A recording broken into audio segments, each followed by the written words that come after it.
da gente aqui, mas deu certo. Vou me apresentar novamente, né? Meu nome é Alicia Maria. Eu sou aluna do 5º período de Psicologia Noturno. Meu nome é Gabriela Araújo, eu sou aluna também do curso de Psicologia, grupo 5. E hoje nós iremos falar de um assunto muito importante, não só para a sociedade, mas para o nosso curso, principalmente. E é um assunto ainda muito escasso pela própria literatura mesmo. Sim. A gente vai falar hoje sobre autismo na fase adulta. Os dilemas que são enfrentados, os pontos de superação que acontecem nessa trajetória. Mas para isso, a gente trouxe um convidado especial hoje, que tem local de fala, pois passa por essa vivência todos os dias da sua vida. Boa noite, Manuel, tudo bem? Olá, tudo bem, graças a Deus. Graças a Deus. Então, Manuel, se apresente, fale um pouco sobre você. Bem, eu sou Manuel Xavier, eu sou advogado, também sou autista, tá aqui a minha carteirinha.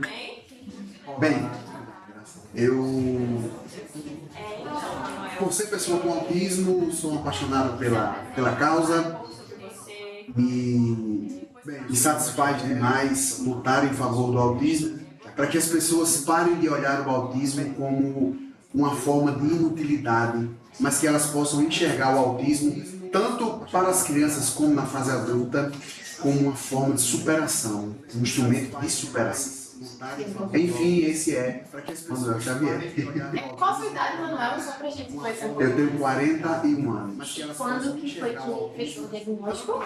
Bem, o meu diagnóstico, ele começou numa curiosidade de profissional, de advogado, por trabalhar com muitas crianças autistas. Comecei a me enxergar nessas crianças, coisa que era muito difícil porque, por ser autista, eu tenho muita dificuldade de me relacionar com as pessoas. Então, eu sempre vivi num mundo muito restrito e as crianças com autismo despertaram em mim esse desejo de compreender quem de fato eu era, quem de fato eu sou.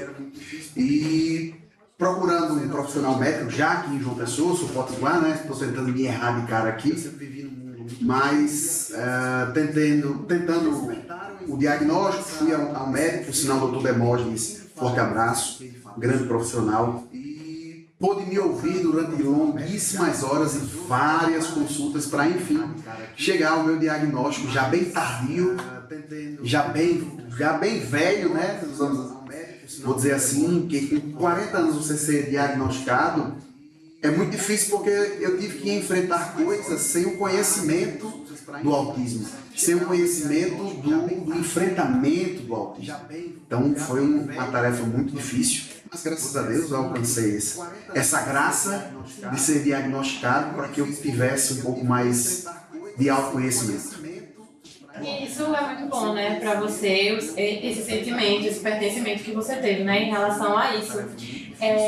E eu queria saber um pouquinho, Manuel, de como foi o que te motivou realmente a buscar esse diagnóstico em relação à sua vida anterior a ele. Como é que você se sentia, o que é que você sentia que era diferente na sua trajetória, na sua vida, reparando em outras pessoas também, reparando em outras pessoas com autismo. Houve algum momento também específico ou foi um conjunto realmente de experiências que despertaram essa busca por esse diagnóstico? Bem, como eu disse anteriormente, eu, por trabalhar com crianças autistas, lutando nos mais diversos direitos das pessoas com autismo e pessoas com deficiência, comecei a me enxergar neles. E conversando com a minha esposa, Stephanie, Tefinha, que está por aí, não estou nem vendo, tá ali ela, ela foi praticamente a mola propulsora para que eu buscasse me conhecer. Porque veja bem, enquanto jovem, criança e adolescente, a minha família foi extremamente irresponsável. E quando eu digo irresponsável, eu estou usando o ipsilitris, ao pé da letra mesmo, porque sonegaram de mim a busca do meu conhecimento, de quem eu era de fato. Olha, eu passava 12, 13 horas sentado num banquinho, conversando sozinho, olhando com a luz, tentando sugar a energia da luz. E os meus pais pouco fizeram e não se preocuparam em me conhecer melhor.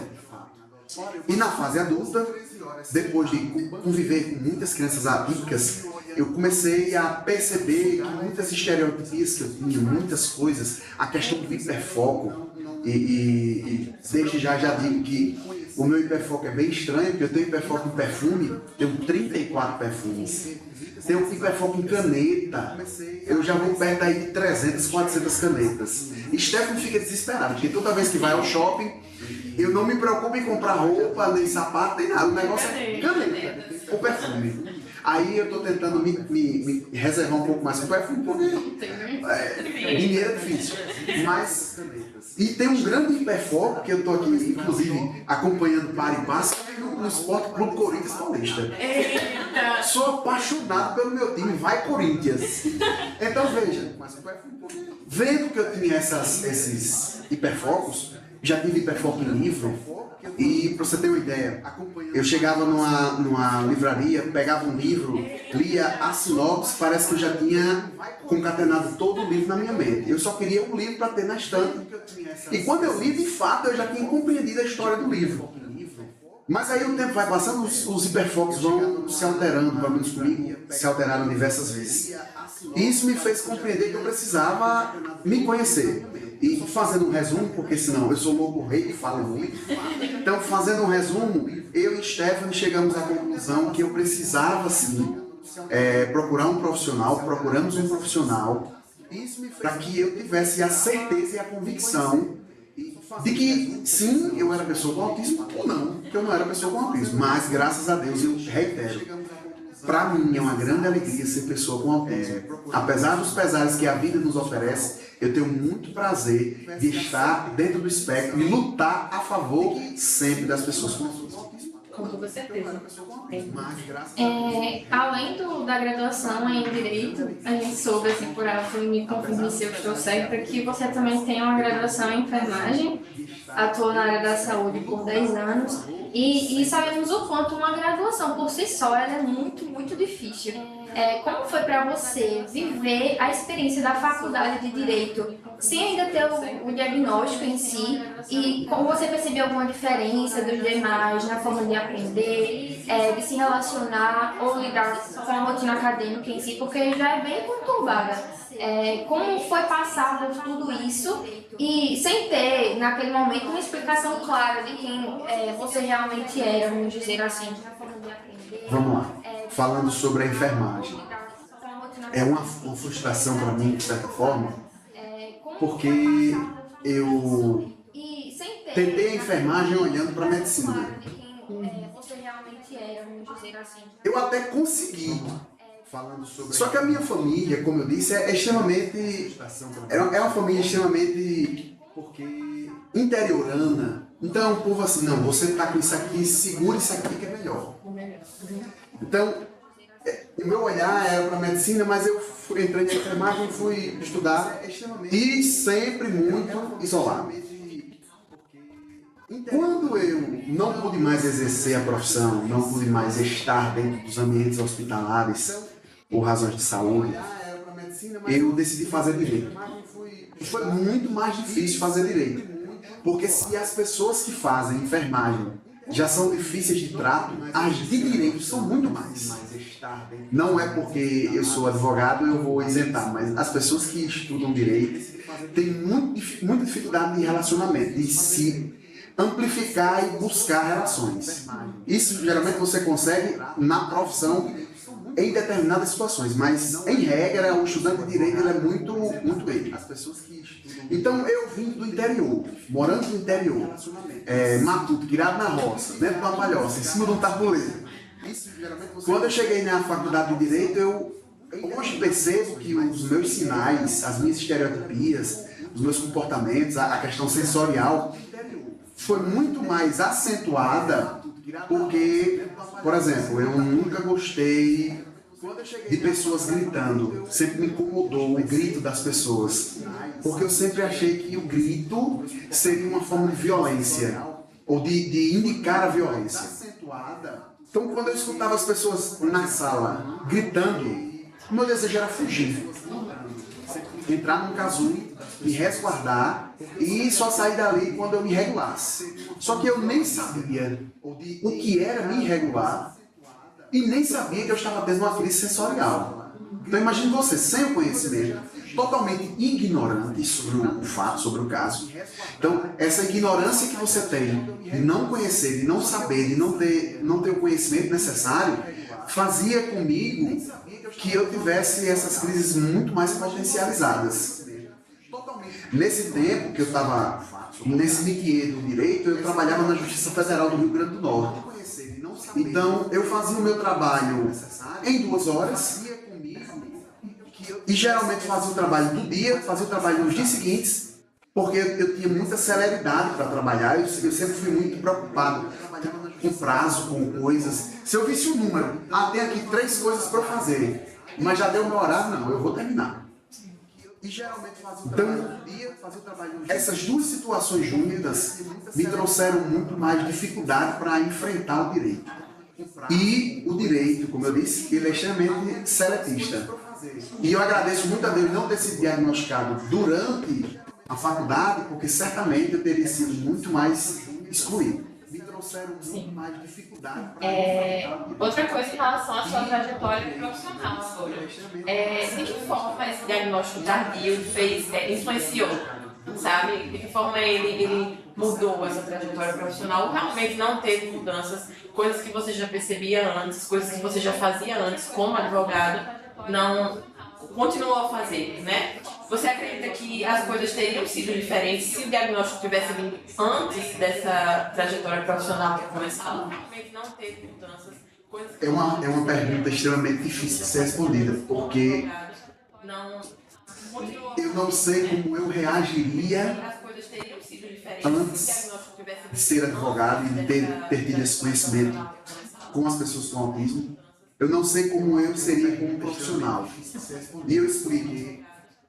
Receber o meu diagnóstico tardio me ajudou a ter muito mais empenho no meu trabalho, no meu mistério. Eu fiquei extremamente muito mais ousado trabalhando, tendo diagnóstico, do que quando eu não tinha um diagnóstico. Quando eu não tinha um diagnóstico, eu podia falar cientificamente. Mas agora eu posso falar com conhecimento de causa, com vivência. Eu com o diagnóstico, consegui unir a teoria, que ela é muito ampla, muito bonita, mas ao mesmo passo eu pude unir a experiência, a vivência, a prática, a praxis. Isso me deu muito mais força para exercer o meu mistério como advogado e defender as pessoas com autismo nas mais diversas adversidades que elas tinham. Ora, eu fiz protesto aqui em João Pessoa debaixo de chuva, com crianças atípicas, com familiares atípicos, justamente para que o direito dessas crianças, dessas pessoas, fosse garantido. Por exemplo, tem criança aí que depende de medicação à base de CBD, de canabidiol. Nós temos aqui a Abrace, que é uma associação que trabalha com isso. E, graças a Deus, o Estado da Paraíba, o Tribunal de Justiça da Paraíba, ele é precursor nessa assistência às pessoas com autismo para deferimento do Estado arcar com esse medicamento, que é uma associação. E essa obrigação que o Estado recebe da Justiça, ela só é possível porque teve alguém, um profissional, que foi ali e lutou. Então, a minha luta...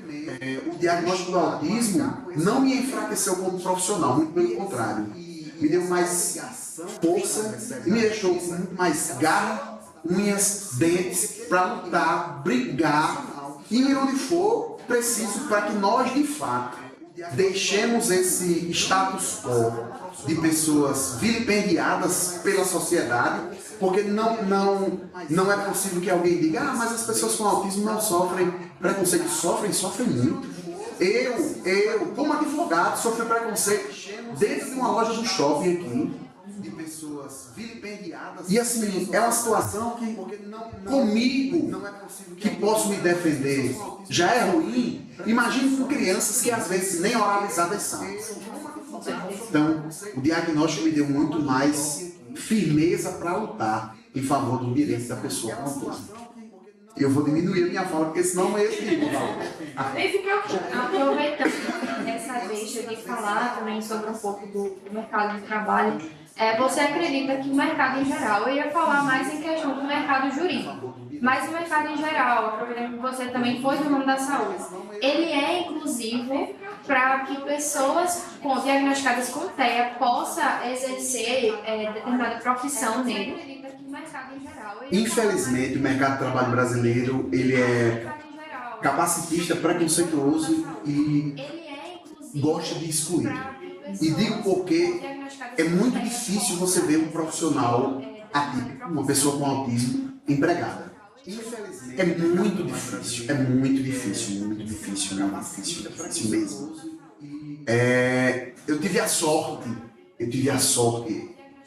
de me tornar advogado, mas isso não garante portas abertas. Então eu tive que ralar muito. E quando eu cheguei aqui em João Pessoa, eu vim para João Pessoa para trabalhar.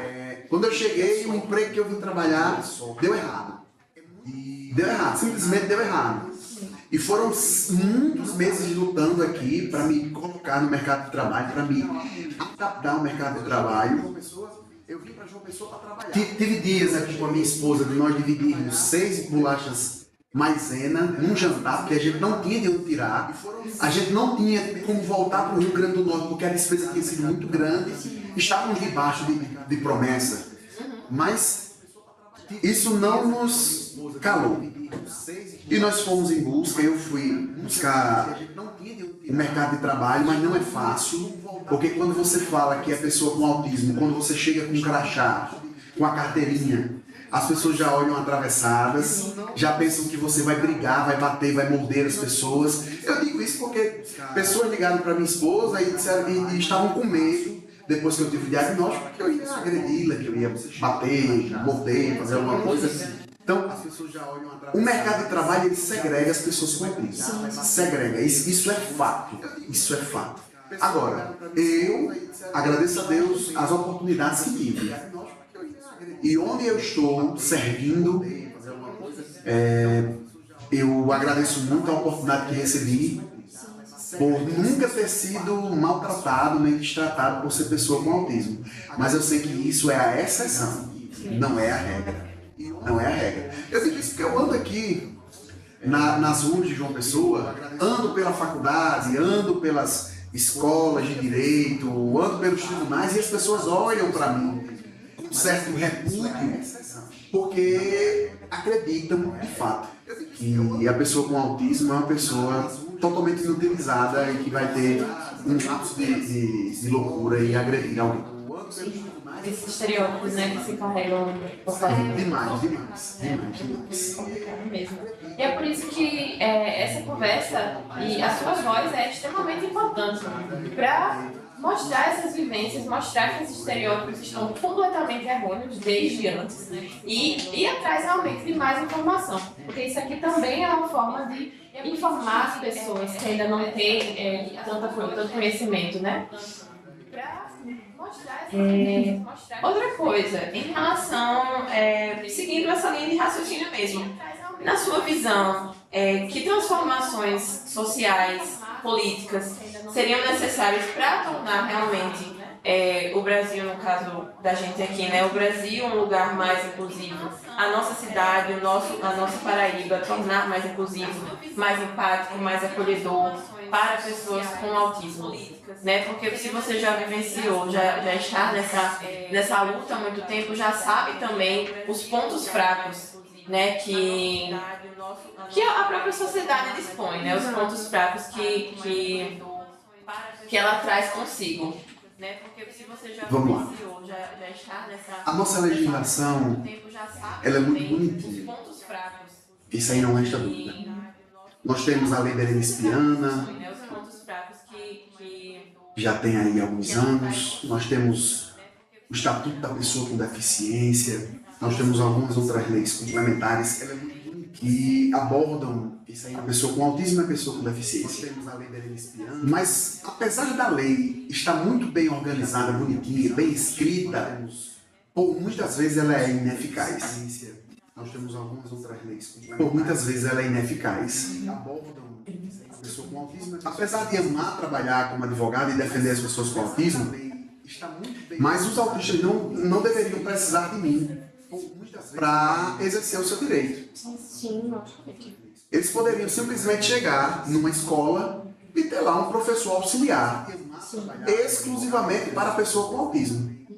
E eu vou dizer um negócio aqui que parece bairrismo, mas não é. Mas as escolas brasileiras, as escolas paraibanas, porque nós estamos na Paraíba, vamos chegar. Paraíba, né?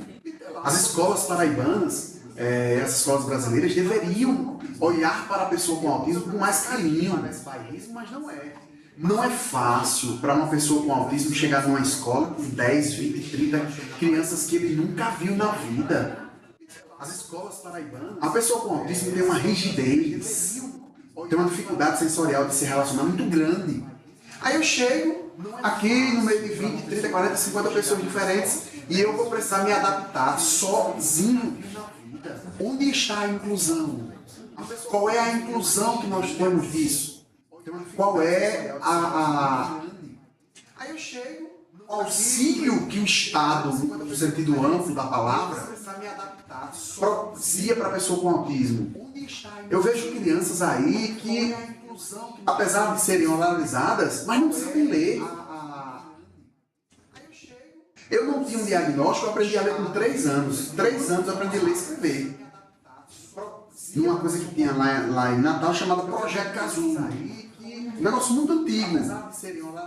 Mas eu tinha um suporte especializado. Mas parece que com o aumento, a quantidade de diagnósticos, o Estado não se preparou para isso. O poder público não se preparou para isso. Aí o que é que nós temos? Um povo sofrendo nas escolas, porque a alimentação, a educação, tudo tem que ser especializado, tem que ser inclusiva. Tem criança aí que só come batata.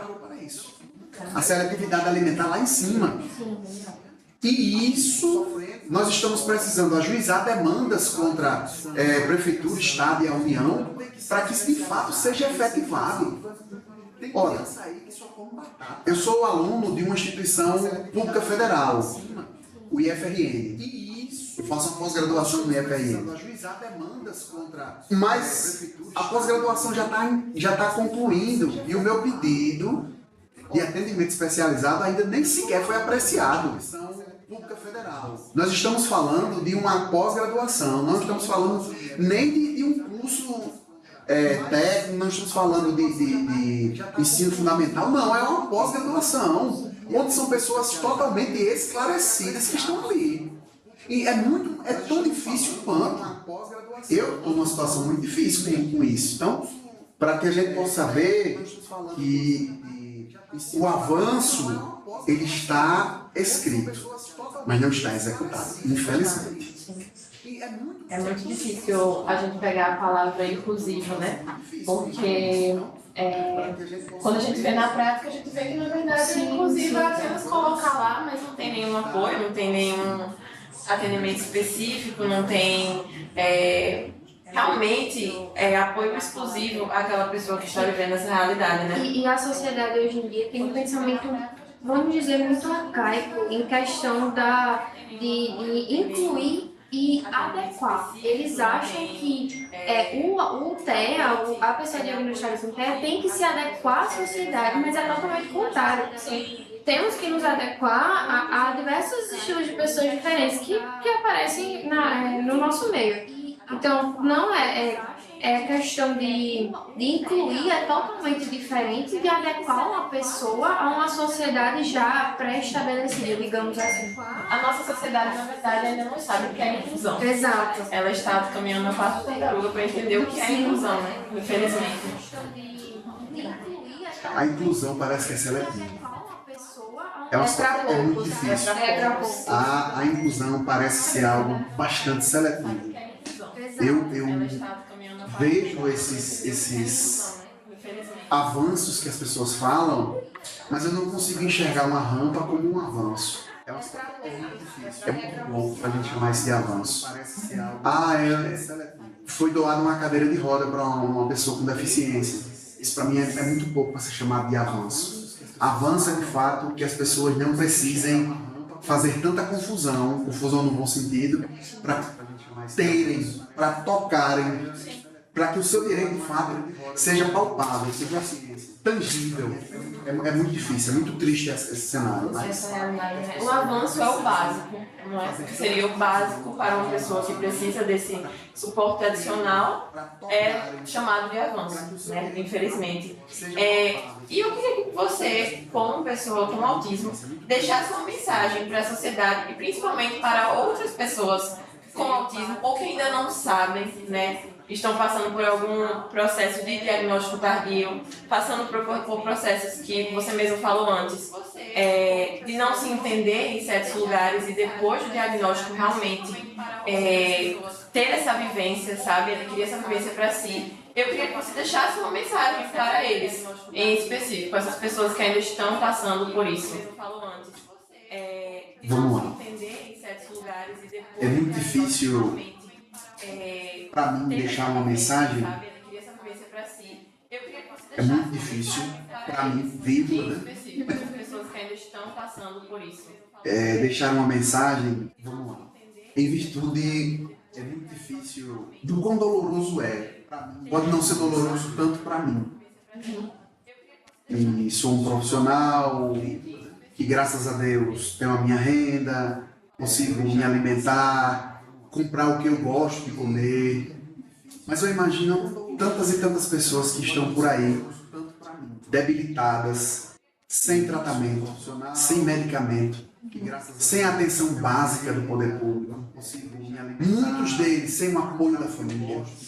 Muitos deles sem família. Porque o que vem ocorrendo no Brasil, e isso é um fenômeno que é preciso ser estudado o quanto antes, e você, profissional da psicologia, é um conselho que eu lhe dou, estude esse fenômeno da quantidade de pessoas com autismo sendo abandonadas. Tanto na tenridade, quanto diagnosticadas, quanto já mais velhas. O autismo, ele para muita gente ainda é um sinal de demência. E isso é uma grande verdade. Se vocês terem uma ideia, existem lugares que eu não ando com a minha carteira. Por exemplo, eu sou membro de uma igreja evangélica aqui na Paraíba. Eu não vou com a minha carteira, porque muita gente atribui o autismo a uma possessão demoníaca.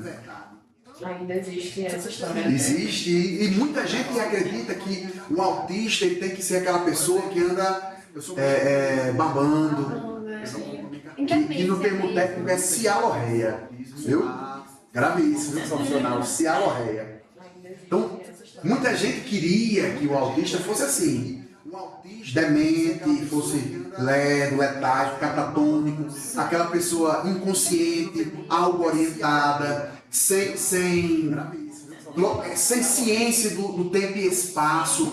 É assim que muita gente desenha a pessoa com autismo. Mas isso é uma grande inverdade. Isso é uma grande mentira que muitos criaram para que fizesse com que o autista fosse uma pessoa depreciada na sociedade.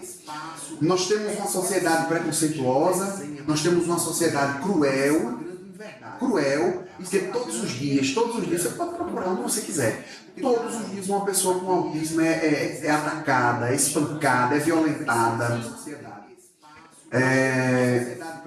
E isso é muito duro de se ver, e nós precisamos urgentemente amadurecer a sociedade.